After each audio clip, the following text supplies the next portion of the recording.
It's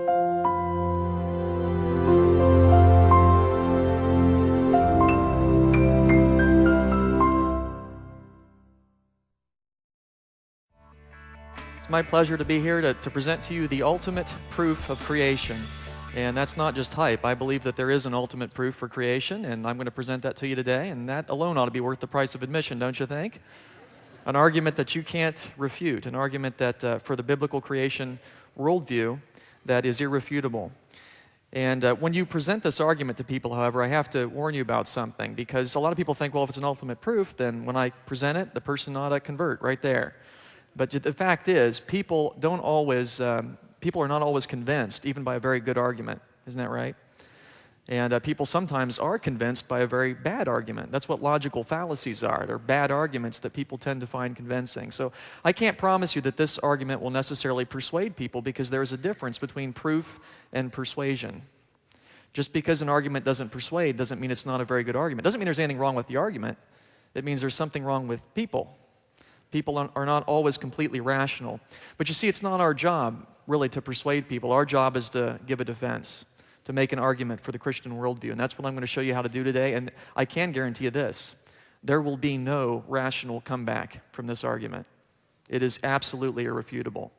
Now, it's kind of a different way of thinking than maybe some of you are used to, but the fact that it's irrefutable ought to prompt you to study this and learn this particular method of defending the faith. I'd like to start with some evidence that is commonly used to confirm creation, and I think this is very good evidence.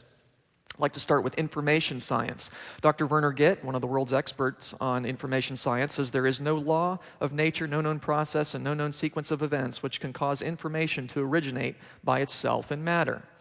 So that sort of makes sense. You pick up a book, it's got information in it, it's got these encoded symbolic messages in there that convey an expected action and an intended purpose. And that doesn't come about by an explosion in a typewriter, does it? You know, when you read a book, it didn't come about by a random process. It doesn't generate by itself. Information doesn't generate by itself in matter. In fact, Dr. Gitt says when its progress along the chain of transmission events is traced backwards, every piece of information leads to a mental source, the mind of the sender. So although information can be copied, and it can be copied blindly, a Xerox machine can make copies of information, if you trace it back, it ultimately comes to a mind, the mind of the sender. That sort of makes sense. You read a book, you know it has an author. And that's also very interesting because, of course, in DNA we have information. And all that information are the instructions that make you, your physical form, and perhaps even some of your personality traits and so on and so forth. And the reason you're a person and not a cabbage is you have instructions to make a person, and a cabbage has instructions to make a cabbage. And that's a lot of instructions. Of course, some of those are the same anyway, because we have some of the same biochemical pathways. But the fact that we have information in our DNA tells us that DNA could not have come about by a random chance process. That information has been copied many times. You got it from your parents, they got it from their parents, all the way back to Adam and Eve, and then it came from a mind, the mind of God. So information science confirms creation. Mutations won't do it. Dr. Lisle, PhD biophysicist, says that all point mutations that have been studied on a molecular level turn out to reduce the genetic information, not to increase it. Mutations do not add brand new instructions. He says not even one mutation has been observed that adds a little information to the genome. Now, mutations may increase survival value under certain circumstances. That's fine, but they don't add brand new information to the genome. They don't do that. It would violate the laws of information science. Information science, genetics, they confirm biblical creation. And they're not what we'd expect given the evolutionary worldview. So I think that's a great confirmation of creation. We could talk about the biblical time scale and the fact that we find C14 in diamonds. And Dr. Snelling talked about that the other night. I think that's a really powerful confirmation of a young Earth, because C14 does not last even 1 million years. If the entire Earth were C14, in 1 million years it would be gone. It would have decayed into nitrogen. I didn't even believe that calculation until I did it myself. It's true. C14 just doesn't last that long. And so the fact that we find in diamonds that are supposed to be billions of years old tells us those diamonds are not billions of years old. They're thousands of years old. In fact, it limits the age at a few thousand years. And that, of course, the 58,000 there is an upper limit. It could be much younger than that. So carbon, or C14 in diamonds, and pretty much everything we find in the earth, anything that has carbon in it has C14 in it, it appears. And that certainly confirms recent creation and a global flood in the geologically recent past, not millions of years ago. We could move out into space, talk about comets, the fact that comets are made up of ice and dirt and they orbit the sun, and every time they orbit, they lose a little bit of material. As the sun blasts away that icy material, it's what forms a comet's tail. Of course, we looked at some of those yesterday, those of you that attended my astronomy talk. So comets just don't last that long. They run out of material in about 100,000 years. And I've seen comets be destroyed in one pass as they go behind the sun. I used to have access to the SOHO spacecraft, and it would watch for comets, and among other things. And sometimes they would be destroyed in one pass. They do not last that long. And so if the solar system really were 4.5 billion years old, why do we still have comets? Now, I think these are amazing lines of evidence, don't you? I mean, they're pretty powerful confirmations of biblical creation. But they really don't constitute an ultimate proof. I mean, it may seem like I've refuted the evolutionary worldview, that I've absolutely demonstrated creation, but I haven't. And the reason is, for every one of these lines of evidence that I've presented to you, an evolutionist can always come up with what we might call a rescuing device. He can come up with a conjecture designed to protect his worldview from what appears to be contrary evidence. So in the case of comets, for example, my secular astronomy friends, they know that comets don't last that long. But they say, well, we know the solar system is billions of years old, so there must be some source of new comets, which they call an Oort cloud after its inventor, Jan Oort. And so the idea is there's this vast sphere of potential comets way beyond the planets, beyond where we can detect it. And every now and then, one of these is thrown into the inner solar system and becomes a brand new comet. So as the old ones are depleted, new ones replace them. That's kind of convenient. So you see the solar system can be billions of years old after all. Now, if I were to ask a secular astronomer, do you have any observational evidence of an Oort cloud? If he's honest, he'll say, well, no, but you can't prove it's not there, right? And that's true. I can't prove that there's not an Oort cloud. It's very hard to disprove something that can't be detected in any way. So yeah, I mean, that's true. And therefore, there could be an Oort cloud. And therefore, comets don't prove that the solar system's thousands of years old. They confirm it, but they don't prove it. And if you think about it, an evolutionist can always invoke a rescuing device because there are always unknowns. We don't know everything. And there are always unknowns in science, and therefore the evolutionist can always invoke a rescuing device. And by the way, so can you. I might ask you a question that you don't immediately know the answer to. You'll come up with a rescuing device. You're not ready to just give up your worldview on the basis of one little unsolved mystery there. And so I can't really blame my evolutionary colleagues for inventing their rescuing devices. I'm not blaming the secular astronomer necessarily for thinking there's an Oort cloud. That is consistent with his observation that there are comets and his worldview, his belief that the solar system is billions of years old. So he's thinking in a way that is consistent with his worldview. On the other hand, I don't necessarily believe in an Oort cloud. I don't have any reason to. I look at comets and I say, yeah, that's what I'd expect. Because I start with a different worldview, a different way of thinking about things.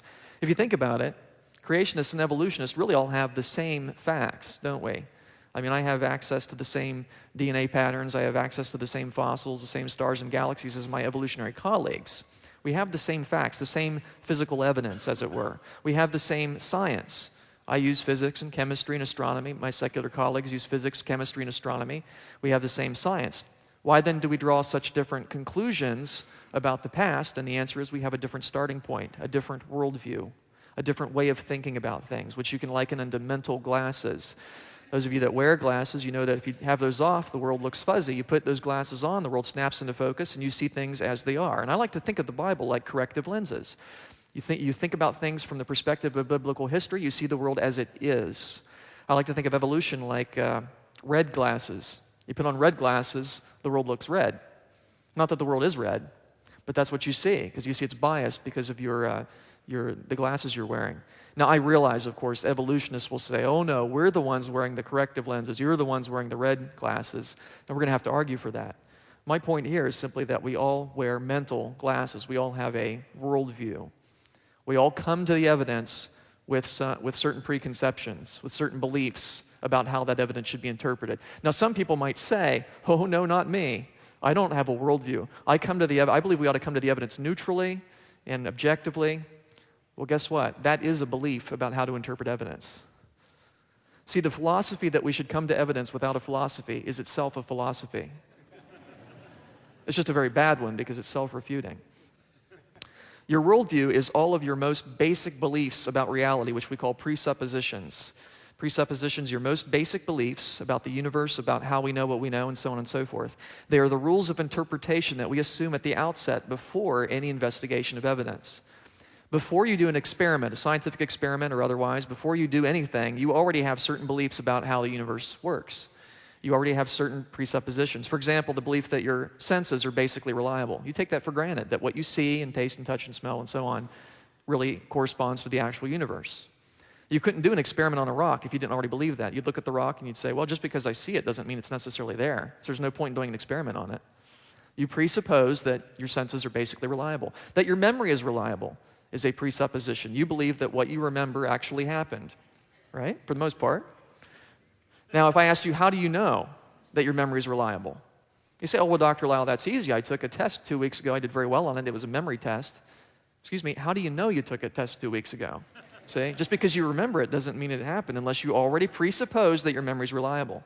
Or laws of logic are presuppositions. The fact that the law of non-contradiction, you can't have A and not A at the same time in the same relationship. That is a presupposition. You couldn't begin to reason about things unless you already took it for granted that there are laws of logic. That's a presupposition. Now here's the key. Creationists and evolutionists have different sets of presuppositions, different worldviews, different rules for interpreting the evidence. And that's very important to understand because the battle really isn't about evidence. It's about how evidence ought to be interpreted. And we have different standards by which we interpret the evidence. Now, for the creationist, the Bible is the ultimate standard by which evidence should be interpreted. I'm not saying that all creationists do have the Bible as their ultimate standard. I'm saying they should. The Bible should be our ultimate standard in reasoning. Now, I have secondary standards as well. I do believe that my senses are basically reliable. But that's not my ultimate standard because I know my senses can be fooled. You take a beam of wood, for example, and put it in water at an angle, and it looks like the wood bends when it goes under the water because of the way the light refracts. Now, you don't believe your eyes in those circumstances, do you? You don't believe the wood actually bends just because you see it, because you have a greater standard that solid things stay solid even underwater and under most circumstances. You have greater standards than that. And ultimately, it will come back to an ultimate standard, which I argue ought to be the Bible. The Bible should be our ultimate standard. What about the evolutionist? What is his or her ultimate standard? Well, it actually depends on which evolutionist you ask, because there's not one single evolutionary worldview, but commonly naturalism is the ultimate standard for the evolutionist. Naturalism is the belief that nature is all that there is. There's nothing beyond the natural world. If it cannot be explained by physical processes, it doesn't exist. And then there is also empiricism. That's another ultimate standard that might be used by many evolutionists. And sometimes they believe in a combination of these two, but one of them is obviously more ultimate than the other. Empiricism is the belief that all truth claims are answered by observation. If you want to know something, you go out and look. Go out and do an experiment. That's how you answer all truth claims. Of course, I believe many truth claims are answered that way, but not all of them. Let's talk about evidential arguments. And by that, I mean an argument that attempts to leave worldviews out of the discussion and simply talk on the basis of individual evidences. Evidence by itself, however, will not resolve a worldview conflict. Why is that? Because your worldview tells you what to make of the evidence. You see, that's why evidence by itself is not going to resolve anything. It's not decisive. It's not that people don't have enough evidence for creation. The Bible tells us everyone has enough evidence for the Creator God in Romans 1. Everybody knows that. The problem is they suppress the truth in unrighteousness. And God tells us there's no excuse for that. So it's not that people don't have enough evidence. Their presuppositions tell them what to make of that evidence. And I want to give you a silly example just to drill this home. There was a man who was convinced that he himself was dead. He thinks he's dead, and he's very upset about this. He doesn't like being dead. Who would? And his doctor is trying to convince him, look, fella, you're perfectly healthy. I mean, you're not dead. You're walking and talking. And the guy thinks about it and he says, yeah, but people can have muscle spasms even after clinical death. That could explain my ability to walk and talk. And the doctor says, but look, I have medical charts showing you're perfectly healthy. And the guy says, yeah, but who knows if you're interpreting that properly? And in any case, maybe that's not even my chart. Maybe the name got swapped. And the doctor says, okay, I'm going to prove to you that you are not dead. Do dead men bleed? The guy thinks about it for a second. No, the circulatory system would be stopped. No, dead men don't bleed. And the doctor very quickly takes a little pin, pricks the guy in the hand. Sure enough, blood comes to the surface. The doctor says, see, you're bleeding. To which the man responds, well, how about that? I guess dead men do bleed. Silly example, but